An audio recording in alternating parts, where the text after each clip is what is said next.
Hello friends, this is Dr. Amarjeet Kaur, Professor of Accounting and Business Communication at the Department of Management, Gurugram University, Gurugram.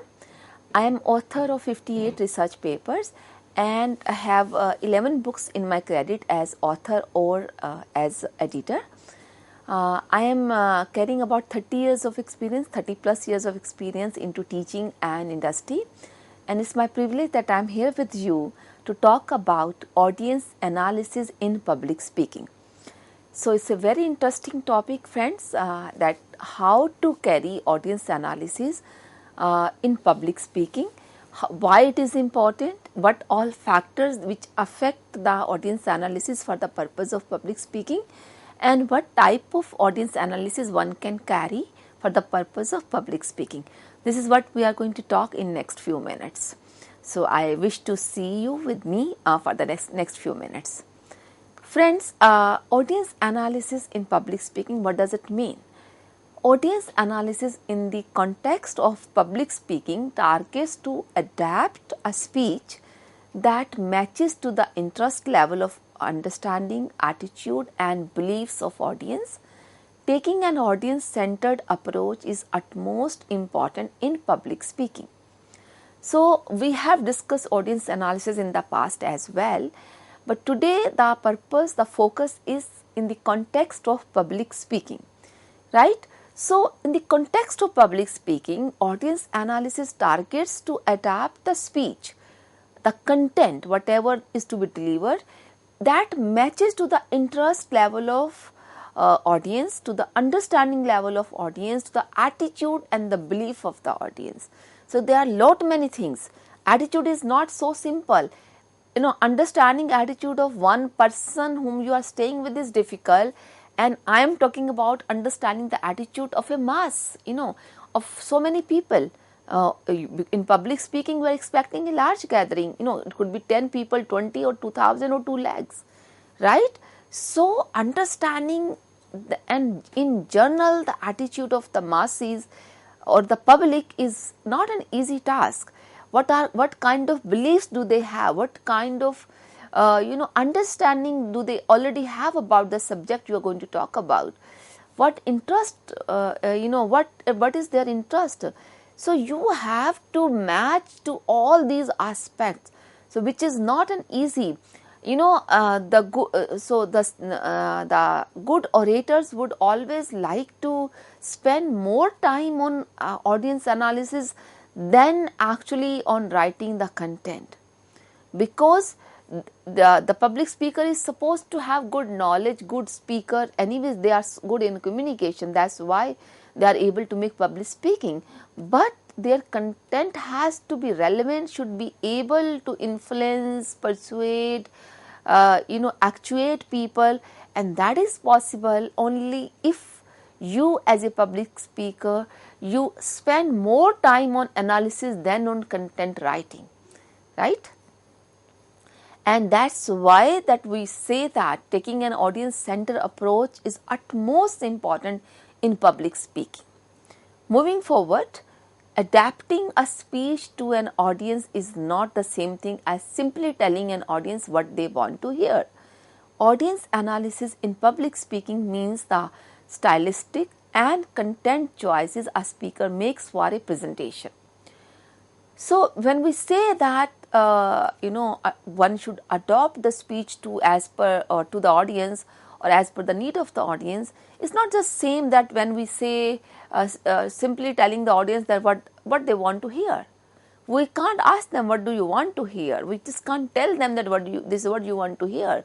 We have to prepare our speech in a way that it matches to what they want to hear, right? We just can't tell them that, what do you want to hear?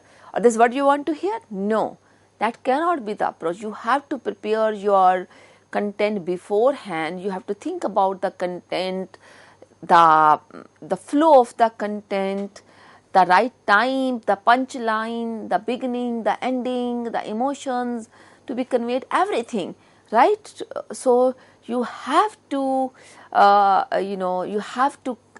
prepare it in advance. And audience analysis in public speaking is actually stylistic, is a content choice you make.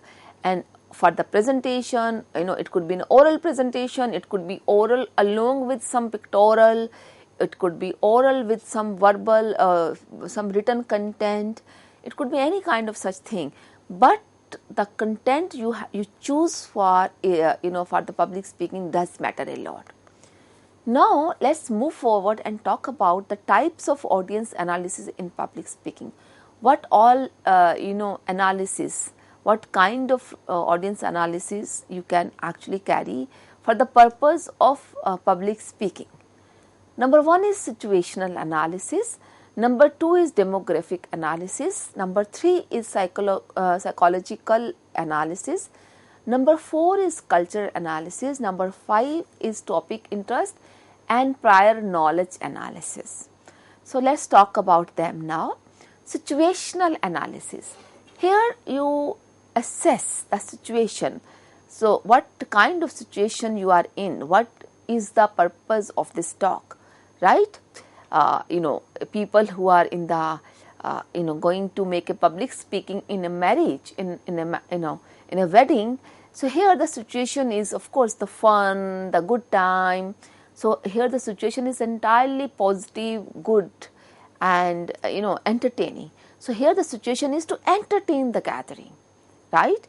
But if it is the ceremonial speech on the occasion of somebody's death, then my situation is entirely different, right? My content has to be very simple, very straight, but from the heart.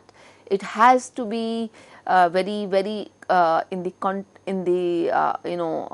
context of the situation, which means it should pertain only and only to the demise soul, the person who has died. So one has to carry a situation analysis very carefully. And politician trying to influence, let's say, so he has to assess the situation, what kind of situation pertaining in that area where the political rally is scheduled at, right? So let's say a few days ago there was a road accident in that area, there was a train accident in that area, or there was somebody who just won the Olympics medal in that area. So he has to make an assessment of the situation around in that geographical area, so that the person who is speaking, who is making the public speech, knows the situation and creates the content accordingly. Then the second type of audience analysis one should make is knowing the demographics of the crowd.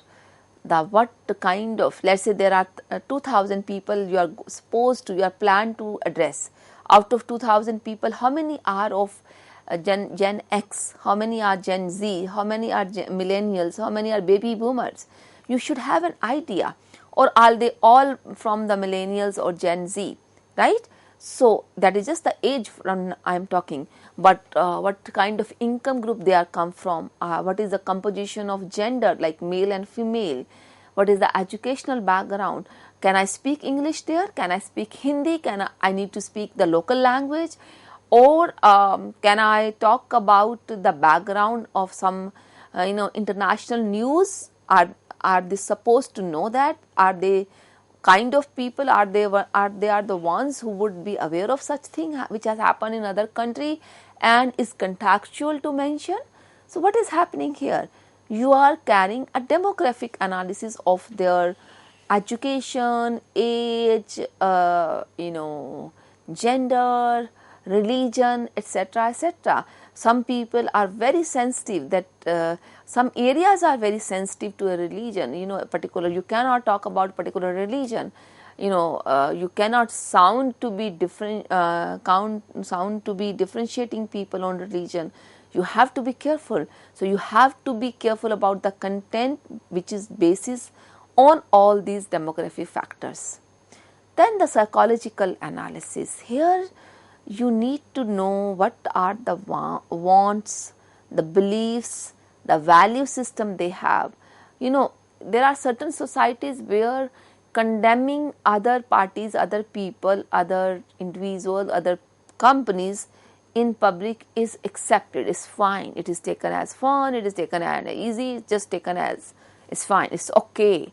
But there are certain societies where it is just not been accepted at all. You have to carry a psychological analysis. What kind of mindset do they have whom you are addressing to? What kind of wants or the beliefs do they have? What kind of, what kind of value system do they have? Will they appreciate if you condemn somebody in public, or if you sound logical, you sound rational and you do not condemn the other person, rather you give the reason that why do you think the other person has behaved the way he or she has behaved. That would be more effective basis on the analysis, right?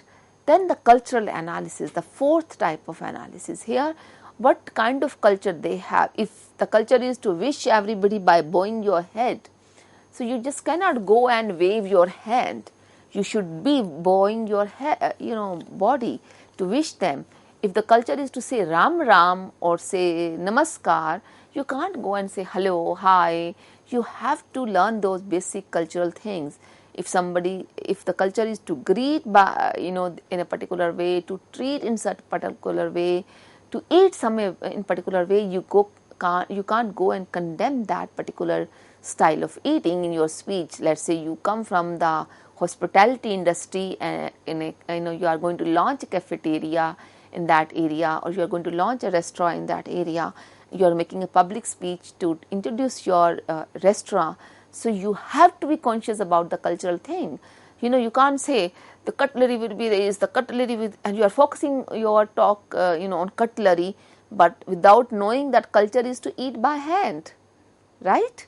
You cannot be so ignorant about such an important fact of that area where you are going to launch your restaurant in, right? Just one example. So this is the cultural analysis, that what kind of food habits do they have, what would they prefer, what are, if the dessert is important or the main meal is important or the starters are important, cutlery is important, service is important, or the food quality is important, North Indian food is demanded. So what kind of culture do they come from? You need to analyze and you need to be sensitive to the fact. You cannot make any fun of the fact of the culture they belong to, right? The fifth is topic interest and prior knowledge analysis. It's also very important. Here, as a speaker for the public speech, I am trying to know, are they interested in the topic I am going to talk about, right? How much, if they are, that how much knowledge would they have about that topic? What is the level of prior knowledge? Let's say I am going to talk about a capital budgeting. It's a technique in a financial management about investment decisions. So I want to start with a case.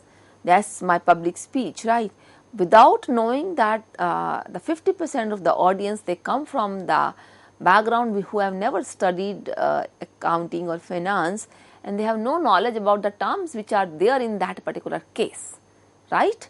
So as a public speaker, it becomes my responsibility to know their prior knowledge and carry the analysis. So this is the prior knowledge they have, but then how many of them have that much knowledge, right? It's not just that how much knowledge one or two people have. Is majority of the audience know that what I'm thinking they would know? How many of them do know about the subject? If yes, that to what extent are they know all the aspects of the subject? If not, that what would be their interest? What would they like to know about, or what would they like to know more about, right? So this is the prior knowledge analysis where you are assessing, and that's what in any public gathering any politician would do. Their local workers would let them know in advance, the writer of the speech, that here people are sensitive about this. here the people are sensitive about that aspect. This is what has happened in a few days ago, and better not to talk about. They all know about this thing, so better to talk about or not to talk about. So this is what is knowledge analysis being done. So these are the types of audience analysis in public speaking. Now I would like to talk about factors affecting audience analysis in public speaking. Number 1, audience expectation. Number 2, knowledge of topic. Number 3, attitude towards topic. Number 4, audience size. Number 5, settings. Number 6, demographics. Number 7, voluntariness. And last, number 8 is egocentrism. So these are the 8 things, and this is the last aspect of the today's discussion. So number 1, audience expectation. Why are they going to gather? Are they there to know more about the topic or present the resentment they have about aspect? They are going to listen to you so that their query is solved, or they are going to listen to you because you are the authority and by compulsion.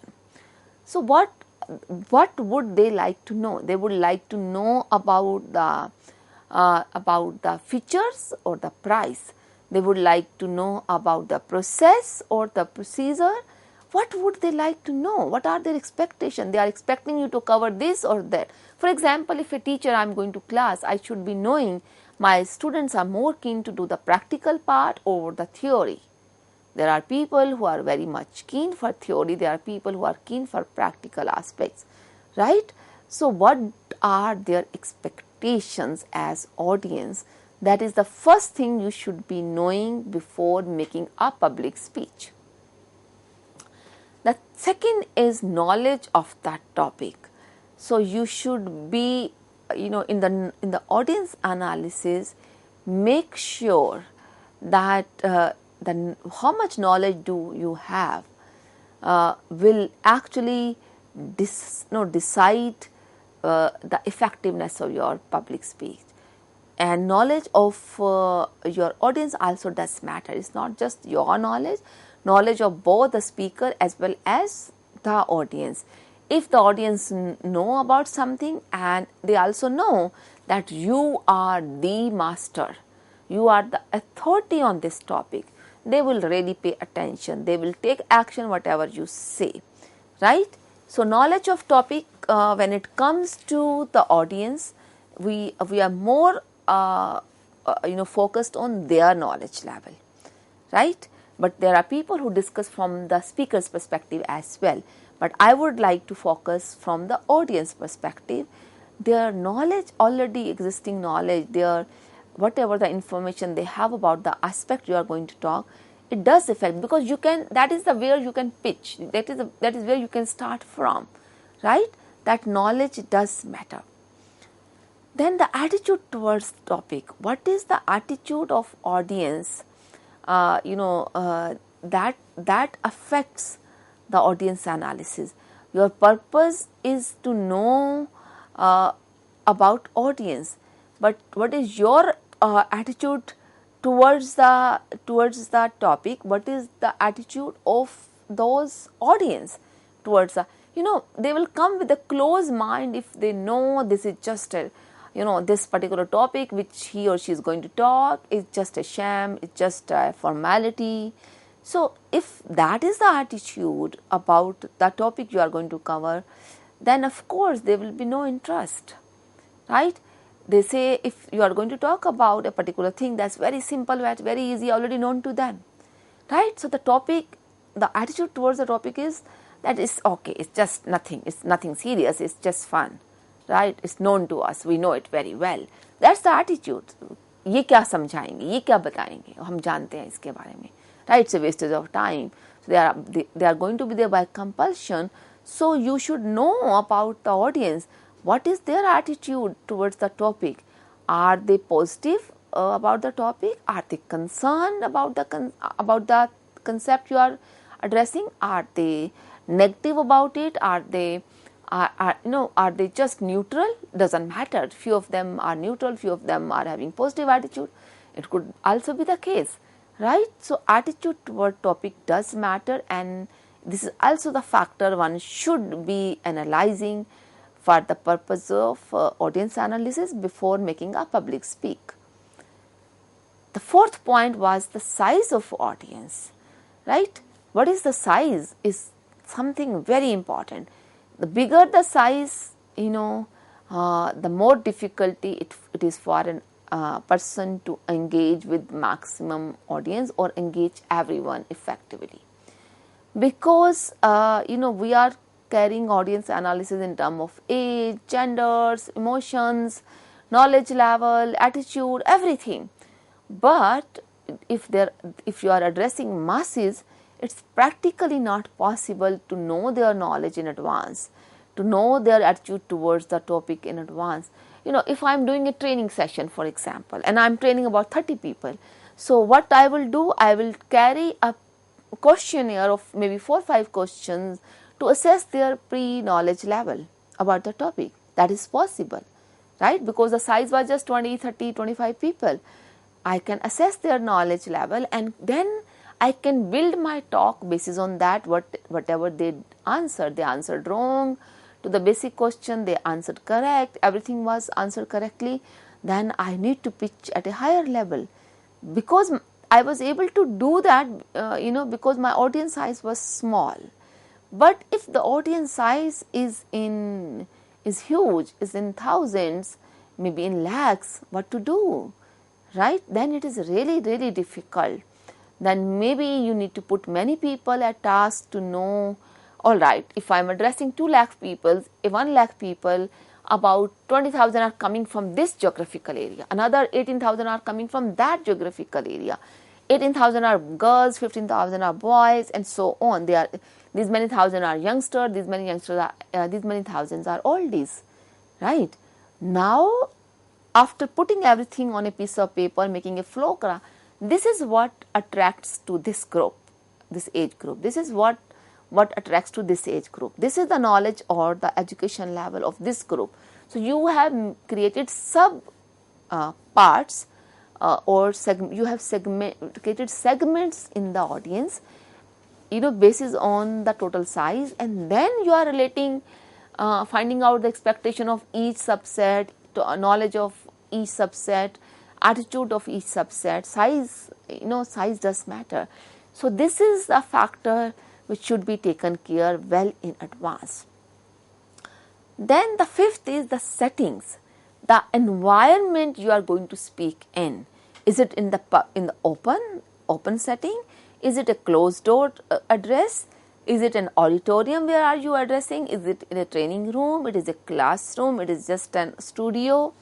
What kind of settings are you going to work at? So that's also needed to be analyzed, because your speech should be such, your content should be one thing, but the delivery of content may need some kind of audio-visual effect, some kind of audio-visual support. Unless you know the settings, you cannot actually be effective public speaker. So for the purpose of public speaking, you have to see that how are my audience going to sit in the auditorium, in the open lawns, in the open ground, in a classroom, right? So the settings arrangement, the seating arrangement and the settings. So seating is part of settings. The settings, how the whole audience space is been created, needed to be analyzed beforehand. The demographics I have talked about many a times, which includes age, gender, education, income, etc., etc. Another important point, the 7th number, is voluntariness. It's really important. Are my audience going to be present simply because they are interested in the topic, or are they being forced, or are they being paid, or are they being shown some lollipop or some carrot to come and listen? When we invite certain speaker in university for a special talk, we made it mandatory that the attendance will be marked in the auditorium, in the lecture theatre, etc., etc. Why? it's the kind, we are trying to make it compulsory for students and giving them a kind of carrot, a stick rather here, that you will be marked absent if you are not there. So it is important for you to know that how many of them will come voluntarily and how many of them will come by compulsion. And egocentrism, you have to analyze your audience from this perspective. See what is more important for them, what what content, what talk, what aspect will affect their ego. So you have to center your talk, you have to keep their ego in the center of your talk. So what should be there, that center of talk should be known to you by assessing all these factors of audience, right? So I hope if you take care all these aspects of audience analysis, you shall be able to make a very effective public speech presentation, right? I hope that topic was of some interest to you and would help you achieve a higher level of public speaking skill. So with this, I would like to wind up. Thank you very much, friends. Thank you.